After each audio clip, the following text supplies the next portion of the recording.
Ladies and gentlemen, boys and girls, children of all ages, welcome to Robert's Porch. I'm your host, Robert. Alright, just got off the air with Peacock with WrestleMania 38 Sunday night version. It was fun. Hanging with the Pulse family, enjoying some freshly made pizzas by B Daddy J. Pretty awesome. Hanging with the little dude as well. So yeah, it was a good time was had. Some of these matches, I've never laughed so hard at a wrestling show. Match quality, yeah. Comedy-wise, yeah, it's freaking awesome. Alright, so the night starts with the Raw Tag Titles in a triple threat match. We had champion RK Bro versus Street Profits versus Alpha Academy. Yeah, I love the fact that it was a triple threat. You had one person from each team in the ring. So they did that on Raw recently, so it's really good. Yeah, I mean, RK Bro looked freaking awesome. Riddle hit a RKO. Off the top from I think it was on Otis, I believe. Might have been one of the Street Profits, but it was off the top rope. It looks legit as hell too. Freaking Gable goes up top, comes off the top rope, trying to do like a shooting star type, whatever he's trying to do, and freaking mid-air RKO by Randy. Gets the pin. RKO, still your Raw Tag Team Champions. I gave it 3.5. We had Gable Stevenson in the outside, the ringside, the Olympic gold medalist who signed with WWE, who's already been drafted to Raw. He gets in the ring. They're just kind of celebrating with RKO. Chad Gable gets in the ring. Gable Stevenson takes his shirt off. We're like, they're about to go. Everybody gets out of the ring. Gable Stevenson hit a freaking suplex on Chad Gable. Like, whoa, this dude's legit, man. So hopefully we get that soon. I think that would be a cool match. But everybody kind of celebrated there. Next up, we had Omos versus Bobby Lashley. Oh my god. It was bad, yeah, really bad. Bobby Lashley went to spear Omos. Speared him kind of in the kidney, kind of in the side of the kidney. It's like, that was just ugly. Then he speared him for real. It was really just like nothing to it. I give it 1 star. Bobby Lashley actually got the pinfall on Omos. So we'll see where this goes for either guy. But it was a main event level match. But next up we had some of the funniest stuff in WrestleMania history. Anything goes. Sami Zayn versus Johnny Knoxville of Jackass fame. Oh my god. This shit was hilarious. It starts off, he freaking Sami hit a Lahua kick on freaking Knoxville. Those kids like this level Knoxville. Well, everybody from the cast were at ringside, so they were kind of jawing about it. Wee Man was I've never seen Jackass, so this is all just what I heard from Pulse family. Wee Man was under the ring. He comes out. He legit took a freaking hula kick from Sami Zayn. Looked like it killed him. And then later on, he literally picks up Sami Zayn and does I'm like, what? He had a WrestleMania shirt on that had letters blocked out. It said, We Mania. I'm like, oh my god. There was a table under the ring covered in mousetraps. There was a giant thing they pulled under the ring that was a leg to... It was like a dangling leg, so when you hit a lever, it would, kick you in the private area. Knoxville's laying in the ring at one point. Sami goes to get on the top rope, and we're like, hey, Knoxville's got something. It was a remote control for pyro. And Sami Zayn is standing on the top rope, pyro right at his ass. I'm like, oh my god. They had a giant hand. So Mark Henry Mae Young's child grew up, turned heel tonight because it whacked Sami Zayn as Sami Zayn ran by it. The giant hand on some lever thing. Oh my god, yeah. And then there was a gigantic mousetrap under the ring. They get it out, the whole Jackass group have it in the ring. They ended up dropping Sami Zayn on it. They pulled the lever, and then the thing went over and landed on Zayn, and that's how Knoxville ended up pinning him. But just happened Yeah, we man get a freaking hula kick to the face and then slamming freaking Zayn later. The freaking hand whacking Zayn. Oh yeah, Zayn got kicked in the nutsack with that thing and balls with that leg. It was a disaster. I didn't even rate it, but it was comical as hell. We died laughing on it. Next up, we had the Fatal 4-Way for the WWE Women's Tag Team Champions. So, we had a triple threat tag team match early for the Raw Tag titles. You had a member of each team in the ring. This was a Fatal 4-Way. Logic would say you had a member from each team in the ring. Nope. So why would you tag out to someone not on your team to give somebody else the opportunity to win the match? This was literally just a cluster. Yeah, we had Sasha Banks and Naomi versus Rhea, Ripley, and Morgan versus Shayna, Baszler, and Natalya versus the champions Carmella and Queen Zelina. Obviously, Carmella has to put the mask on because she doesn't hurt her beautiful face. Having freaking Corey Graves on in the commentary is just useless when Carmella's out there. It was just a train wreck. I mean, everybody was trying to do everything and dive in and trying to do stuff they shouldn't be doing. Ended up being Sasha Banks and Naomi got the victory. So we have new women's tag team champion, whatever that means.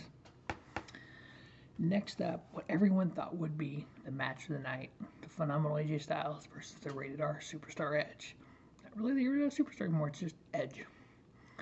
His Undertaker-esque Brood entrance was freaking awesome. He literally was sitting on a throne that came up through the stage that had like 3 levels of fire on it. It's like purple light around. It was like, is he paying homage to Taker? Is he trying to be the Brood again? This looked legitimately badass. His gear was freaking cool too. It was kind of an homage of Taker, old Taker gear and Edge gear over the years. But yeah, it was just very freaking awesome entrance. AJ's come out, AJ shirt, normal Raw entrance. But yeah, entrance-wise, Edge, that's one of the top entrances in WrestleMania history, I think. But match-wise, very methodical. I like matches that have a slow build to them. They have a couple bigger hits, but they kind of, you're just like, just chugging along, that slow build, that methodicalness. But it's not dragging, but it's like telling the story, letting us know, hey, this is what we're going to do kind of deal.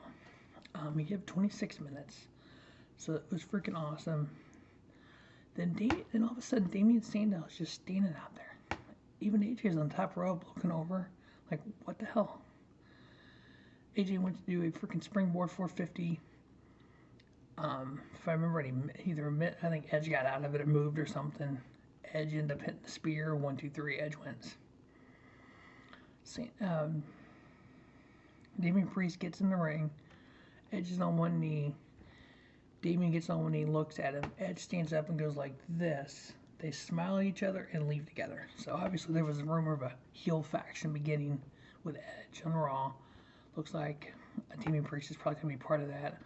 I'm assuming they may add Ciampa or something. But it'll be very interesting to see where that goes. I thought it was a really good match. Edge getting the victory. I give it a 4-star. I think if they would have done a little bit more with it, that was the only spear that Edge hit was at the end. So it was a freaking. Oh, that's why it was when AJ jumped up to do the 450, he speared him. So it was a jump up spear. And then we added the match we took off last night. Sheamus, Holland versus Kofi and Xavier. Butch kept getting involved and getting on the ring side, trying to be involved. It was like a wild little animal, and people had to keep holding back. The match wasn't good at all. It was almost a squash match. We didn't need it. Holland and Sheamus got the victory. I give it 1 3/4. Mind you, this time it's 9:28. The show itself got over an hour and 15 minutes later. So we have Austin Theory versus Pat McAfee. Nothing in the video package for Pat McAfee talked about his War Games match, his match against Adam Cole. It just talked about how he's a childhood fan of wrestling, always wanted to be a wrestler, always wanted to be at WrestleMania, became a football player, always had a ring in his house to practice, and this is his lifelong goal, dream is to be at WrestleMania. Great, I love the story. Vince was out there, Vince got an entrance, Vince was in the ringside. Theory, McAfee had their match, 10-minute match. It was okay. I ended up giving it 3-star actually. McAfee got the victory. Kind of weird thing going on here now. Vince gets up. Vince goes over to Austin Theory. McAfee's in the ring kind of jawing at him.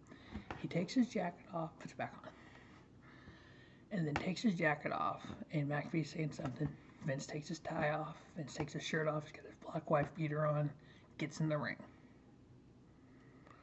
Are we about to have a match of Vince McMahon versus Pat McAfee? We did. Bell rang. We're like, whoa, what in the world is going on here? So we had an impromptu match. Theory got involved. Vince ended up getting the pinfall victory on it. Vince and Austin Theory celebrated in the ring. Out comes Stone Cold Steve Austin. Okay. Vince and Stone Cold at Mania. This ought to be fun. So Stone Cold gets in the ring, gets some brewskis, having a beer with Vince. Oh, we all know what's going to happen next, you know. Who has a beer with Stone Cold that doesn't get stunned, right? Right.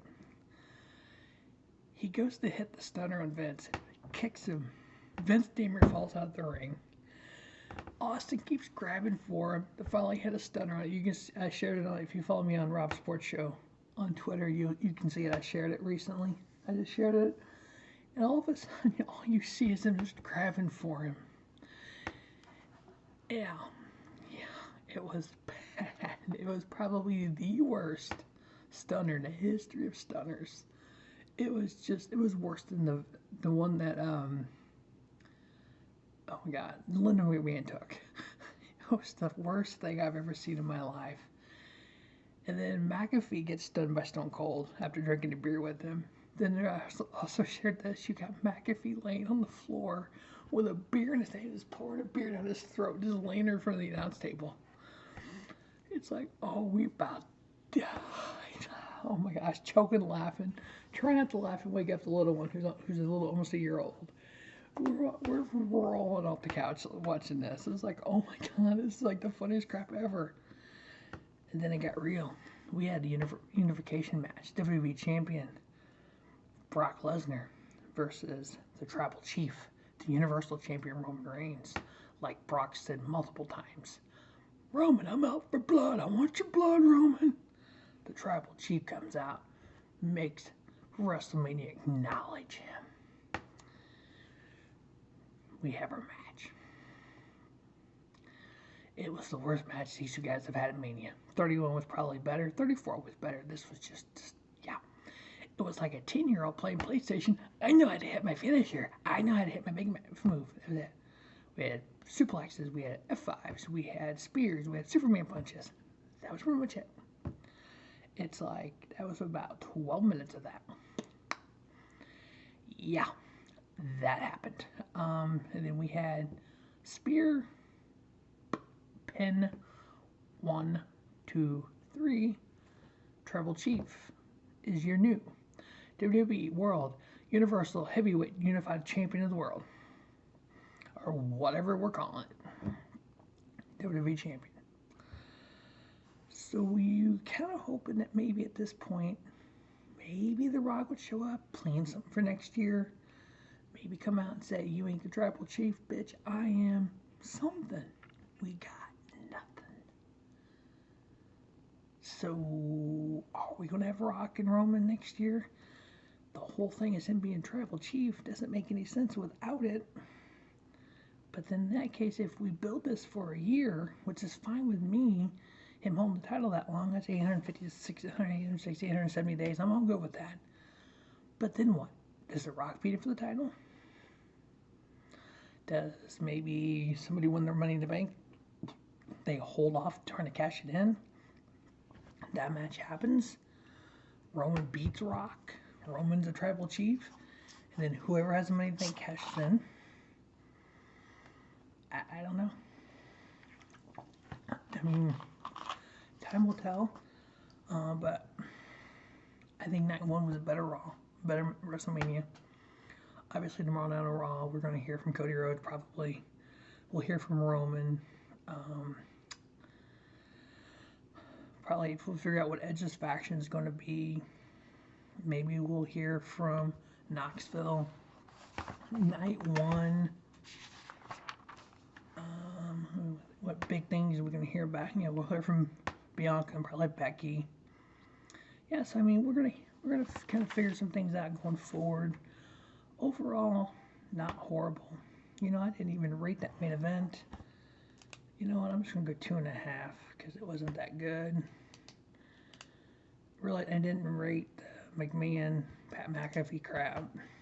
I mean, matchup quality wise, yeah, a lot of laughs. It was fun. Now it's 10 at 78,000. So, but you know what? Tomorrow night's Raw should be interesting. I think we're gonna have Asuka, Bayley return, Ciampa and Braun Breaker probably on the main roster. It'd be cool if Cody came out and won the U.S. title or something like that. But we'll hear from him. We'll see what happens. We're gonna move on. It was a fun weekend. We've already got GCW announcing the collective for next year, March 30th through April 1st, Mania April 1st and April 2nd. So we're already planning 1 year in advance for all the wrestling, just like this year. It's awesome. For the collective, I got 4 shows left. I'll get those finished up tomorrow. Videos tomorrow night. We'll do a review of Raw, and we'll do best of after that. But hey, it's been a fun weekend. As always, thanks for watching Robert Sports Show. Don't just have a great day. Have a spiffy day. Robert Sports Show, your YouTube leader, sports content.